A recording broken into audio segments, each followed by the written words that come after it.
자, 이번에는 마지막 단계, 레이저 측량의 마지막 단계로서 레이저 측량의 응용 부분에 대한 얘기를 할 겁니다. 자, 응용. 여러분들 이제 또 끝나가니까 눈치를 챘죠. 아, 응용이구나. 끝났구나. 맞아요. 우리 일반 측량에서는 끝날 때 뭐가 나왔어요? 예, 정확도와 오차에 대한 얘기가 나왔습니다. 하지만 최신 기법들은 끝날 때 뭐가 나와요? 대부분 응용 부분이 나옵니다. 자, 우리가 한번 간단하게 리뷰를 해볼까요? 맨 먼저 우리가 라이다에 대해서 공부를 할 때 처음에 나온 내용이 개요였어요. 그래서 레이저 측량이 뭐냐? 레이저 방출 원리는 어떻게 되느냐? 또 역사는 어떠냐? 또 레이저 갖고 있는 특징들, 단색성, 간섭성, 직진성, 그 다음에 레이저를 어떻게 거리 측량에 활용하느냐라는 개요에 대한 얘기를 하고서 이제 레이저 측량의 세부 내용들로 들어갔죠. 그래서 항공 레이저 측량에 다뤘고요. 지상 레이저 측량을 다뤘고 위성 레이저 측량을 다뤘습니다. 또 항공 레이저 측량에서도 항공 라이다의 개요가 뭐냐, 그 다음에 어떻게 구성되느냐, 어떻게 거리를 측정하고 항공 레이저 측량하는 순서는 어떻게 되느냐, 또 특징은 뭔가, 그런 데에 대한 얘기를 했었죠. 그 다음에 지상 레이저로 넘어오면서 역시 지상 라이다의 개요, 그 다음에 거리 측정 원리는 어떻게 됐고, 그 다음에 지상 레이저 스캔하는 방식, 그래서 파노라마 방식과 카메라 방식이 있다는 걸 했고, 그 다음에 이걸 활용하는 방식, MMS를 얘기했죠. 그리고 조금 전에 바로 했던 게 위성 레이저 측량. 그래서 위성 레이저의 개요, 그 다음에 위성 레이저 측량과 라이다의 비교 그랬죠. 그 다음에 SLR, 즉 위성 레이더의 특징, 그리고 위성 레이저의 활용에 대한 얘기를 다뤘었어요.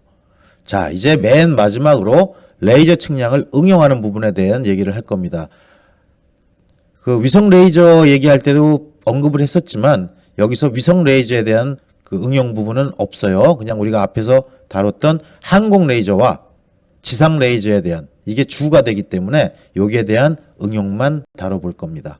자, 맨 처음에 어떤 데다 응용할 수 있느냐? GIS 또는 지도 제작 관련에 응용을 합니다. 즉 DEM과 DSM을 제작한다는 얘기죠. 그 레이저 측량은 매우 정확하고 정밀도가 높은 그런 데이터를 얻을 수 있는 기법이에요. 그렇기 때문에 이 레이저 측량을 이용해서 또 레이저 펄스의 강도를 조정해서 지표의 모습을 찾아낼 수도 있고, 그리고 지표 위에 있는 구조물 또는 나무, 이런 것들의 모델링도 가능하다고 했죠. 지금 여러분들이 보고 계시는 이 슬라이드가 DSM, 디지털 서피스 모델, 즉 땅 껍데기 모형입니다. 땅 표면, 즉 하늘과 맞닿은 점들이에요. 그래서 지금 오른쪽 영상에 이 뾰족뾰족한 것들 있죠. 이게 모두 나무가 표현된 그런 모델링 데이터입니다. 그리고 이제 우리 눈의 식별을 좀 더 쉽게 하기 위해서 높이에 따라서 색깔을 약간 달리 줬어요. 그럼 우리가 판독하기가 훨씬 쉽죠. 그래서 여기서 보시는 것처럼 아마 이런 부분들은 도로일 거예요. 도로일 거고, 그쵸? 예. 그 다음에 나무가 많은 숲이 있고, 여기는 좀 공원 같은 데가 있어요. 자, 그러면 이 DSM과 다른 DEM은 어떻게 표현되죠? 자, 그 다음 슬라이드에 나오죠. 아하, 이건 나무가 싹 제거가 된 순수한 지표면에 대한 모델링이구나 라는 것을 알 수가 있습니다. 이게 DEM이에요. 디지털 엘리베이션 모델. 그래서 이 DSM과 DEM은 여러분 반드시 구분하실 줄 알아야 되고, 나중에 우리 GIS에서도 굉장히 중요하게 사용이 됩니다. 그 지표면을 어떤 방식에 의해서 모델링하느냐, 거기에 대해서 굉장히 집중적으로 다시 다룰 건데, 어쨌든 DEM과 DSM은 꼭 구분하셔야 돼요. 왜? 여기서뿐만 아니라 사실 사진 측량에서도 이게 응용이 되고요. 그 다음에 또 뒤에 나오는 GIS에서도 굉장히 활용도가 크기 때문에 반드시 이 내용들과 용어들은 꼭 알아두셔야 됩니다. 자, 그리고 이 레이저 측량은 산림에도 많이 활용이 돼요. 즉 나무로 가려진 아랫부분의 지형 정보를 일반 사진 측량으로는 도저히 알 수가 없어요. 근데 그 밑에 뭐가 있는지를 파악하는 것도 중요하고, 또 그 밑에 기준으로 해서 지형도를 제작하는 것도 굉장히 중요하죠. 이러한 측량적인 관점 외에 그 식생의 구조라든지 또 나무의 높이나 밀도, 여기에 대한 정확한 정보를 얻는 것도 중요합니다. 조경이나 산림 이쪽에서 굉장히 많이 필요한 데이터인데, 이러한 정보는 일반적인 측량 방법으로는 얻어지기 어려워요. 그래서 이런 데에다가 레이저 측량을 이용하면 상대적인 나무 높이, 또 나무로 가려진 아랫부분의 지형, 이런 모든 것들을 얻을 수가 있지요. 또 이 레이저 측량은 해양 및 해안선 조사에도 많이 쓰입니다.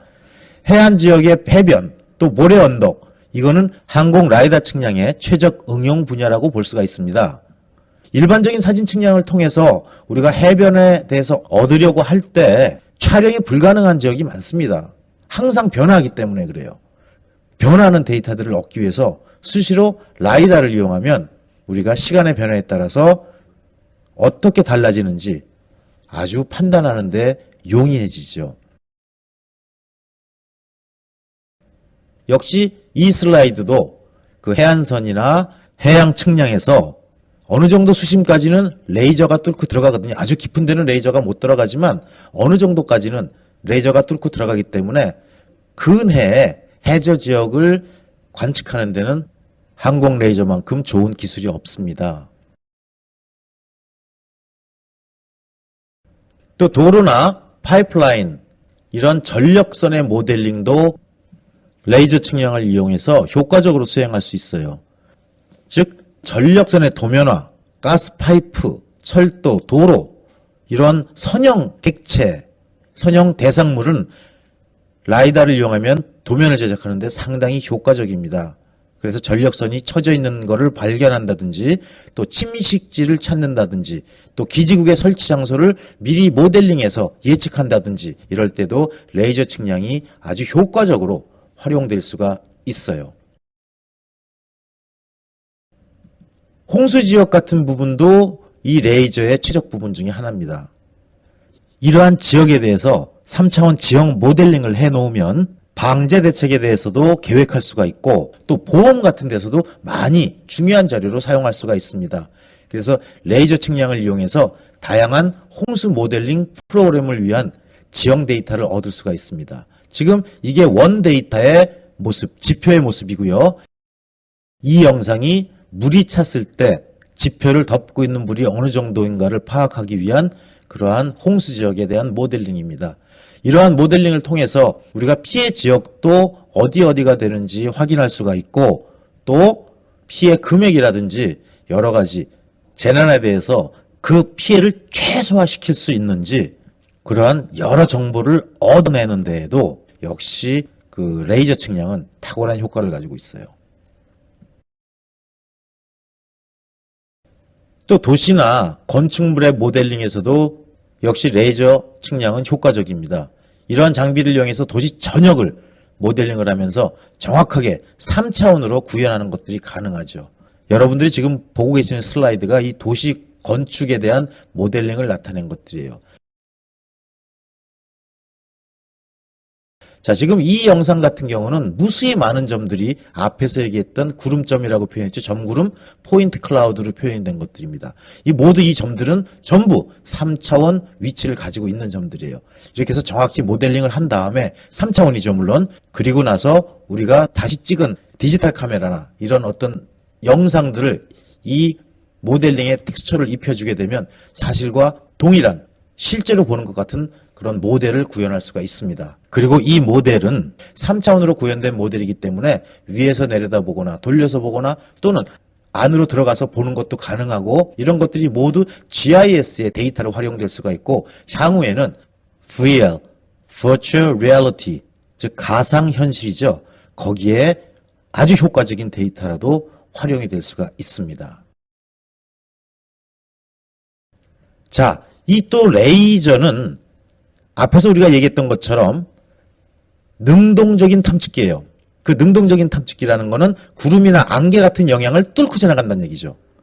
그래서 이 보통 일반 카메라로 구름이나 안개 등에 덮인 지표면을 촬영하면 안 보입니다.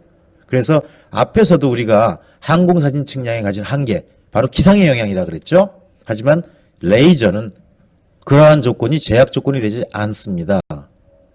그래서 구름이나 안개가 있어도 뚫고 들어가서 대상물의 위치를 잡아내는 게 가능하죠.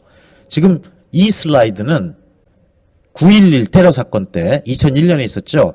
미국 뉴욕의 세계 무역센터, 월드 트레이딩 센터죠. 세계 무역센터가 파괴된 그 현장을 잡은 영상이에요. 물론 거기는 분진이 빡 끼어가지고 사진으로는 찍을 수가 없었어요.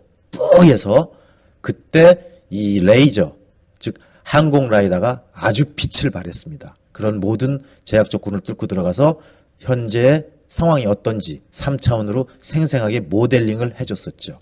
그래서 이러한 지역들에서 그 피해가 얼마인지 파악하는 데는 레이저 측량밖에 사용될 수 있는 기계가 없어요. 자, 그리고 이 슬라이드는 이제 비접근 지역에 대한 측량에 대한 얘기입니다. 마야 문명지라고 되어 있네요. 또 습지대나 이런 비접근 지역은 환경적으로 민감한 지역이에요. 이런 데는 접근해서 우리가 촬영하거나 접근해서 측량을 하기 쉽지가 않죠. 그리고 일반적인 사진 측량으로는 또 지형이 잘 표현되지가 않습니다. 하지만 라이다를 이용하면 이러한 지역에 대한 측량 능력을 충분히 발휘할 수가 있고, 그래서 산업 폐기물 현장이나 유독성 폐기물 지역을 탐사하는데도 이 라이다가 많이 활용이 되죠. 터널이나 동굴과 같은 역시 제약 조건을 많이 받는 지역에서도 측량이 어려워요. 잘 보이지도 않고, 그리고 어둡고 좁은 터널 내에서 이 측량 장비를 설치하고 관측하는 일에는 많은 오차가 수반될 수밖에 없어요. 그래서 정확도가 많이 떨어집니다. 그래서 이런 터널이나 동굴에 우리 앞에서 그 꼭 로봇같이 생긴 그런 터널 또는 동굴 탐사 MMS가 있었죠. 그런 기법을 이용해서 레이저 측량을 이용한다면 어둡더라도 모든 점들의 위치를 찾아낼 수가 있죠. 그래서 수많은 점들의 관측점을 정확히 찾아내가지고 3차원 모델링하는 것이 가능합니다. 역시 레이저 측량이 갖고 있는 커다란 장점 중에 하나가 바로 이런 관측이에요. 그리고 이번에 문화재 관측 측면. 레이저 측량을 이용하면 접근이 어렵거나 또 문화재 같은 경우는 가까이 가서 찍거나 막 만지면 안 되잖아요. 이러한 보전을 이유로 접근을 못하게 하는 지역, 이런 데서 구조물의 정확한 3차원 형상을 모델링하는 게 가능합니다. 또 이렇게 얻어진 값들은 물론 이 라이다는 전부 다 뭐예요? 디지털 값이에요. 그래서 자료 보관이 용이하죠. 그리고 복구하기 위한 자료로 언제든지 활용할 수 있고, 시간이 지나면서 어떻게 달라졌는지 주기적으로 관측을 해놓는다면 그러한 비교가 아주 유용하다는 걸 알 수가 있습니다.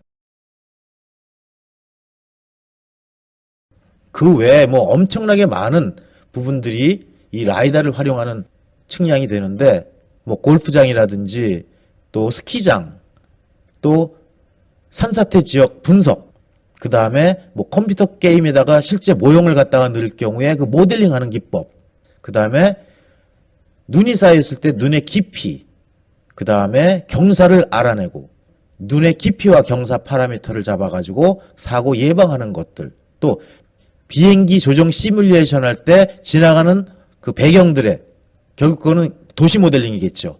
이런 데다가 레이저 측량을 활용하면 아주 정확하고 효과적인 3차원 위치를 얻을 수가 있습니다. 지금 여러분 보고 있는 이 그림은 레이저 측량을 이용해 가지고 3차원 골프장을 모델링한 겁니다. 실제로 있는 그 유타주에 있는 윌로우 크릭 골프장이라는 데인데 오텍 오라이언 라이더 센서로 촬영한 그런 영상이에요. 자, 이렇게 해서 레이저 측량이 끝났습니다. 자, 지난번 우리 사진 측량 또 GPS에서도 마무리를 그렇게 했지만 이 레이저 측량도 역시 새로운 측량 기법이에요. 그래서 여러분들이 이런 부분을 조금 더 확실히 알고 간다면 다른 사람보다 훨씬 유리한 고지에 있다는 거, 그것도 중요한 일이지만 또 하나, 새로운 학문을 자꾸 받아들여야만 도태되지가 않습니다. 그래서 다시 새로운 게 또 나올 때 거기에 대해서 접근하기가 쉬워요. 특히나 이 라이다도 많은 문항은 아니지만 꾸준히 기사시험이라든지 기술사 시험, 그리고 행정고시 기술직 시험에서도 지속적으로 나오는 문제들이기 때문에 여러분들이 꼭 원리라든지 특징, 그리고 활용 같은 부분들은 철저히 공부를 해서 머릿속에 꼭 남겨두세요. 많이 활용될 겁니다.